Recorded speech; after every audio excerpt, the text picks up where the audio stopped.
എല്ലാവർക്കും നമസ്കാരം. എൻ്റെ പേര് ഡോക്ടർ നീരജ്. ഞാൻ ഇന്നിവിടെ പറയാൻ പോകുന്ന കാര്യം നിങ്ങൾക്ക് മുടി കൊഴിച്ചിലുണ്ടാകുമ്പോൾ കഴിക്കേണ്ട ഫുഡുകൾ, അതായത് കാര്യമായിട്ട് മുടി കൊഴിയുണ്ടെങ്കിൽ നിങ്ങൾ ഈ പറഞ്ഞ ഫുഡുകൾ ഡയറ്റിൽ ഇൻക്ലൂഡ് ചെയ്യുകയാണെങ്കിൽ നിങ്ങൾക്ക് വളരെ വലിയൊരു ചേഞ്ച് മുടി കൊഴിച്ചിലുണ്ടാവും. അതൊരു മാസം കൊണ്ട് തന്നെ ഉണ്ടാവും, പ്രത്യക്ഷത്തിൽ കാണാനും പറ്റും. അപ്പോൾ ഏതൊക്കെ ഫുഡാണെന്ന് വെച്ചാൽ ആദ്യം തന്നെ പപ്പായ. ഈ പപ്പായ എന്ന് പറയുമ്പോൾ പഴുത്ത പപ്പായ നല്ലതാണ്, അതിൻ്റെ ഉപരി പച്ച പപ്പായയാണ് ഏറ്റവും നല്ലത്. കാരണം എന്താ വെച്ചാൽ പച്ച പപ്പായ കഴിക്കുമ്പോൾ നമ്മൾ പ്ലേറ്റ്ലെറ്റ്സിൻ്റെ കൗണ്ട് കൂടും. ഈ പ്ലേറ്റ്ലെറ്റ്സ് എത്രത്തോളം മുടിക്ക് ആവശ്യമാണെന്ന് നിങ്ങൾക്ക് എല്ലാവർക്കും അറിയാലോ.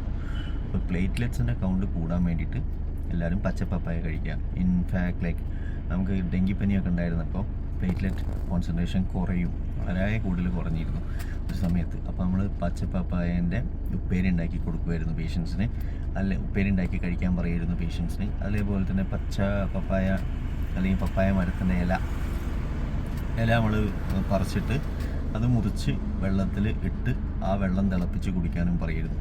അതൊക്കെ പ്ലേറ്റ്ലെറ്റ്സ് കൂട്ടാനുള്ള വഴികളാണ്. അതുവഴി പ്ലേറ്റ്ലെറ്റ്സ് കൂടും ചെയ്യും പെട്ടെന്ന്. ടാബ്ലറ്റ് ഫോമിൽ ഇറങ്ങുന്നുണ്ട്, കാരിപ്പിൽ എന്ന് പറഞ്ഞിട്ട് പപ്പായ എക്സ്ട്രാക്റ്റിൻ്റെ ടാബ്ലറ്റ് ആയിട്ടുള്ള ഫോമാണിത്. പക്ഷെ അത് കഴിക്കേണ്ട ആവശ്യമില്ല.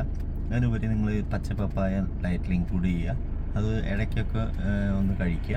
ഇനിയിപ്പോൾ നിങ്ങൾക്കത് കഴിക്കാൻ വളരെ ബുദ്ധിമുട്ടാണ്, നിങ്ങൾക്കത് ഇഷ്ടമല്ല എങ്കിൽ, നിങ്ങൾക്ക് പറ്റുകയാണെങ്കിൽ നിങ്ങളൊരു കാര്യം ചെയ്യാം. നിങ്ങൾ അതിൻ്റെ ഇല വെച്ച് തിളപ്പിച്ച് വെള്ളം ഉണ്ടാക്കുക, ആ വെള്ളം കുടിക്കാനെങ്കിലും ശ്രമിക്കുക. അതേപോലെ രണ്ടാമത്തെ ഞാൻ പറയാൻ പോകുന്നതാണ് ഉറുമാമ്പഴം. ഉറുമാമ്പഴം വളരെ നല്ല ഒരു മുടിക്ക് വേണ്ട ഒരു സാധനമാണ്. അതും സെയിം കാര്യം തന്നെ, പ്ലേറ്റ്ലെറ്റ്സിനെ കൂട്ടുന്നു. അത് രണ്ടുമാണ് ഈ രണ്ട് കാര്യങ്ങൾ ചെയ്യുന്നത്. അതായത് പ്ലേറ്റ്ലെറ്റ്സിനെ കൂട്ടുന്നത് അത് ഉറുമാമ്പഴം അല്ലെങ്കിൽ അനാർ എന്ന് പറയുന്ന ഉറുമാമ്പഴവും വളരെ ബെസ്റ്റാണ് പ്ലേറ്റ്ലെറ്റ്സിനെ കൂട്ടാൻ. പിന്നെ ഇമ്പോർട്ടൻ്റ് ആയിട്ടുള്ള വേറൊരു ഫുഡാണ് നമ്മുടെ ബീറ്റ കരോട്ടിൻ എന്ന് പറഞ്ഞ സാധനം തരുന്ന സ്വീറ്റ് പൊട്ടറ്റോ ആൻഡ് ക്യാരറ്റ്സ്. അല്ല, ഈ സ്വീറ്റ് പൊട്ടറ്റോ ക്യാരറ്റും എന്താ തരുന്നത്, നമ്മളെ ബോഡിക്ക് ബീറ്റ കരോട്ടിൻ തരുന്നു. ഈ ബീറ്റ കരോട്ടിൻ മുടിക്ക് ആവശ്യമാണോ?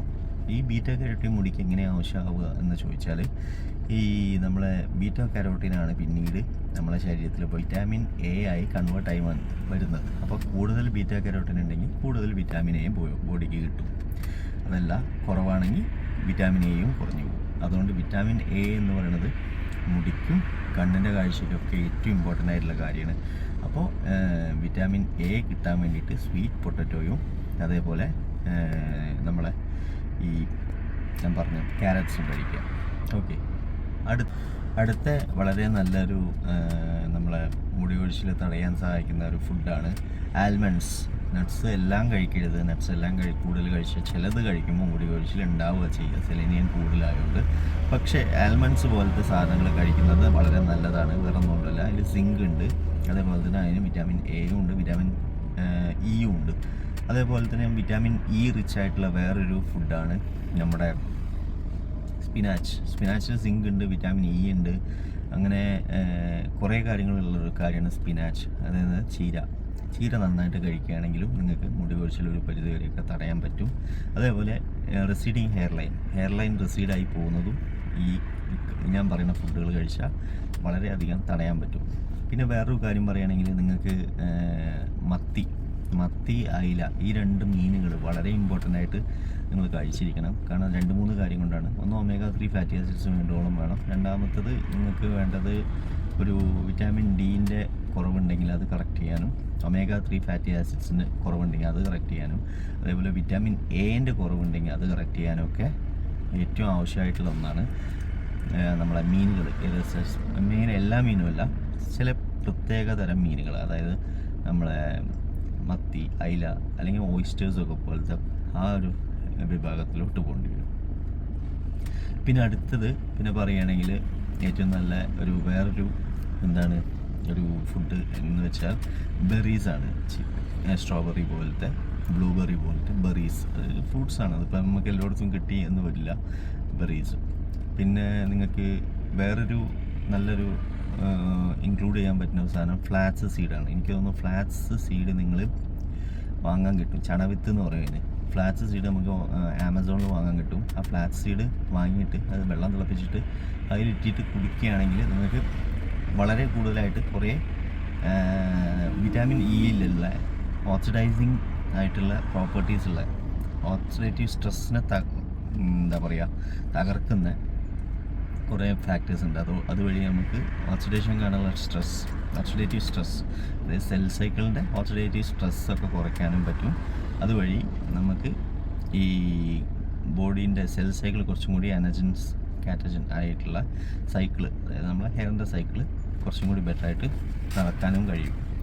പിന്നെ വേറൊരു ഇതാണ് നമ്മുടെ റെഡ് മീറ്റ് എന്ന് പറയുമ്പോൾ കൂടുതൽ കഴിക്കരുത്. അത് കൊളസ്ട്രോളിന്, ഹാർട്ടിന് ഇഷ്യൂ ആണ്, അതൊക്കെ ശരിയാണ്. പക്ഷേ റെഡ് മീറ്റ് ഒരു പരിധി വരെ നമ്മളെ ഹെയറിന് ഗ്രോത്തിന് സഹായിക്കും. മനസ്സിലായോ? ഈ റെഡ് മീറ്റ് എന്ന് പറയുമ്പോൾ ബീഫുണ്ട്, അത് ഇപ്പോൾ നമ്മുടെ മട്ടനുണ്ട്, പിന്നെ അതേപോലെ തന്നെ നമ്മളെ ബീഫ്, അങ്ങനത്തെ കാര്യങ്ങളൊക്കെയാണ് റെഡ് മീറ്റിൽ വരുന്നത്. അതൊരു പരിധി വരെയൊക്കെ നമ്മുടെ മുടി കൊഴിച്ചിലിനെ തടയാനും സഹായിക്കും. കാരണം പ്രത്യേകം പറയാൻ കാരണം എന്ന് വെച്ചാൽ ഈ റെഡ് മീറ്റിൽ നമുക്ക് ഒരു തരം ഇരുമ്പ് കിട്ടും. നമ്മളെ ശരീരത്തിന് അയൺ ആവശ്യമുണ്ട്. അപ്പോൾ റെഡ് മീറ്റിൽ കിട്ടുന്ന അയൺ എന്ന് പറയുന്ന സാധനം, അല്ലെങ്കിൽ ഇരുമ്പ്, നമുക്ക് സാധാരണ കിട്ടുന്ന അയണിനേക്കാളും വ്യത്യാസമുണ്ട്. എന്താ വെച്ചാൽ കുറച്ചും കൂടി ഈസിലി അബ്സോർബിൾ ആയിട്ടുള്ള അയണാണ് നമ്മളെ റെഡ് മീറ്റിലുള്ളത്.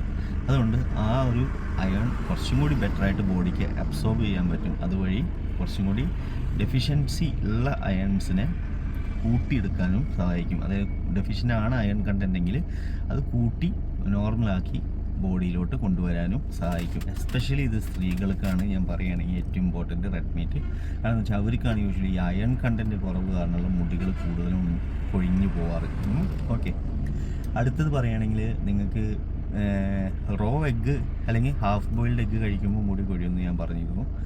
അതേപോലെ തന്നെ നിങ്ങൾക്ക് വേണമെങ്കിൽ ഫുള്ളി ബോയിൽഡ് എഗ്ഗ് ആയിട്ടോ അല്ലെങ്കിൽ നിങ്ങൾക്ക് വേണമെങ്കിൽ ഫുള്ളി ഓംലെറ്റ് ആയിട്ടൊക്കെ എഗ്ഗ് കഴിക്കാം. It's good for that, as protein ഉണ്ട്, അത്രയേ ഉള്ളൂ. അതായത് ഹാഫ് ബോയിൽഡ് ആയിട്ടോ റോ ആയിട്ടോ എഗ്ഗ് കഴിക്കരുത്. ഓക്കെ, പിന്നെ അടുത്തൊരു ഫാക്ടർ എന്താണെന്ന് വെച്ചാൽ നമ്മളെ ഗ്രേപ്സൊക്കെ കഴിക്കുന്നത്. ഗ്രേപ്സാണ് ഏറ്റവും one of the citric acid ഉള്ളൊരു സാധനമാണ് ഗ്രേപ്സ്. ഈ ഓറഞ്ച് ഗ്രേപ്സൊക്കെ വിറ്റാമിൻ സി ഉണ്ട്. വിറ്റാമിൻ സി വളരെ കൂടുതൽ ഉപകാരപ്രദമൊന്നുമല്ല, എന്നാലും ഒരു പരിധി വരെ നമ്മളെ ഹെയറിനെ സഹായിക്കുന്ന ആൾക്കാരാണ് ഈ വിറ്റാമിൻസ്. പിന്നെ പറയുകയാണെങ്കിൽ നമുക്ക് ചിയാ സീഡ് എന്ന് പറഞ്ഞ സാധനമുണ്ട്, അതും വാങ്ങാൻ കിട്ടും, ചിയാ സീഡ്സ്. പിന്നെ വേറെ കഴിക്കേണ്ട സാധനം പറയുകയാണെങ്കിൽ നിങ്ങൾ ഈ മൾട്ടിവൈറ്റമിൻ ടാബ്ലറ്റ്സ് കഴിക്കുന്ന ആളുകൾക്ക് ഒരു പ്രോബ്ലം വരാൻ ചാൻസ് ഉണ്ട്. എന്താ വെച്ചാൽ ഈ വിറ്റാമിൻ എ, ബി അതൊക്കെ കൂടുതൽ വിറ്റാമിൻ ഓവർഡോസ് ആയിട്ടുള്ള വിറ്റാമിൻ എ കാരണം, അല്ലെങ്കിൽ സെലേനിയം കൂടിക്കഴിഞ്ഞാലോ അതുവഴിയൊക്കെ മുടി കൊഴിച്ചിലുണ്ടാവാം. അതുവഴി ഉണ്ടാകുന്ന മുടി കൊഴിച്ചിൽ ചിലപ്പോൾ വളരെ വലിയ രീതിയിൽ തന്നെ നിങ്ങളെ റിവേഴ്സിബിൾ ആയി പോകാനും ചാൻസുള്ള മുടി കൊഴിച്ചിലുണ്ടാവാറുണ്ട്. അതുകൊണ്ട് കഴിയുന്നതും നിങ്ങൾ ഈ എന്താ പറയുക കൈവിട്ട കളി പോകണ്ട. അതിൽ കൂടുതലായിട്ടൊന്നും വിറ്റാമിൻസ് കഴിച്ച് ഇതാക്കേണ്ട ആവശ്യമില്ല. നിങ്ങൾക്ക് അല്ലാതെ തന്നെ നിങ്ങൾക്ക് ഒരുവിധം എല്ലാം നിങ്ങൾക്ക് ബോഡിയിൽ നിന്ന് മീൻസ് കഴിക്കുന്ന ഫുഡിൽ നിന്ന് കിട്ടും. പ്രോപ്പർ ഫുഡ് കഴിക്കുകയാണെങ്കിൽ there is no need of any supplementation. Other than that okay you can take supplements. ഇപ്പോൾ കുട്ടികളൊക്കെയാണ്, ഗ്രോയിങ് ഏജ് ഒക്കെയാണ്, ഇപ്പോൾ സ്ത്രീകളാണ്, ലേബർ പീരീഡ് മീൻസ് പ്രഗ്നൻസി ടൈമിലൊക്കെ ആണെങ്കിൽ ഓക്കെ ഫൈൻ. അല്ലാതെ നിങ്ങളൊരു healthy middle age means well build medium സൈസുള്ള ആളാണെങ്കിൽ there is no need of taking any vitamins. Other than vitamin D ചിലപ്പോൾ ആവശ്യം വരും, കാരണം അത് വളരെ വളരെ ഇമ്പോർട്ടൻ്റ് ആയതുകൊണ്ട്. അതർ ദാൻ ദാറ്റ് വിറ്റാമിൻ നമുക്ക് വേറെ പ്രത്യേകിച്ച് ആവശ്യമൊന്നുമില്ല. പിന്നെ പാല് മുടി കൊഴിച്ചിൽ ഭയങ്കര കാര്യമായിട്ടുണ്ടാകുമ്പോൾ പശുവിൻ്റെ പാൽ ഒഴിവാക്കുന്നത് നല്ലതായിരിക്കും. അതേപോലെ തന്നെ നമ്മൾ ഭയങ്കരമായിട്ട് ഈ ഷുഗറുള്ള ഫുഡ്, പിന്നെ കാർബണേറ്റഡ് ബെവറേജസ്, അതായത് കോക്ക്, പെപ്സി, അതൊക്കെ ഒന്ന് ആ ഒരു പീരീഡിൽ ഭയങ്കരമായിട്ട് മുടി കൊഴിച്ചിലുണ്ടാകുമ്പോൾ ഒഴിവാക്കുന്നത് വളരെ നല്ലതായിരിക്കും. പിന്നെ പറയുകയാണെങ്കിൽ മെയിനായിട്ട് നിങ്ങൾ ചില ആളുകൾക്ക് ചില ഫുഡിനോട് അലർജി ഉണ്ട്. അപ്പോൾ ഈ അലർജൻസ് ഉള്ള ഏതെങ്കിലും ഒരു ഫുഡിനോട് പ്രത്യേക അലർജി ഉണ്ടെങ്കിൽ നിങ്ങൾ ഈ മുടി കൊഴിച്ചിലുള്ള സമയത്ത് ഒരിക്കലും ആ ഫുഡ് കഴിക്കാതെ നോക്കുക. കാരണം ബോഡി ഓട്ടോമായിട്ട് റെസ്പോണ്ട് ചെയ്യുമ്പോൾ മീൻസ് ബോഡിക്കെതിരെയുള്ള ഒരു റിയാക്ഷനാണ്, ബോഡിക്കെതിരെ തന്നെ റിയാക്ഷൻ ഉണ്ടാക്കുകയാണ്. അപ്പോൾ ചിലപ്പോൾ അതൊരു ഓവർ റിയാക്ഷനായിട്ട് വന്നിട്ടുണ്ടെങ്കിൽ ഒരു കൈവിട്ട രീതിയിൽ മുടി കൊഴിയാനും ചാൻസ് ഉണ്ട്. അപ്പോൾ അതൊക്കെ ഒന്ന് ശ്രദ്ധിക്കാം. ഓക്കെ, ഇത്രയേ ഉള്ളൂ. Thank you.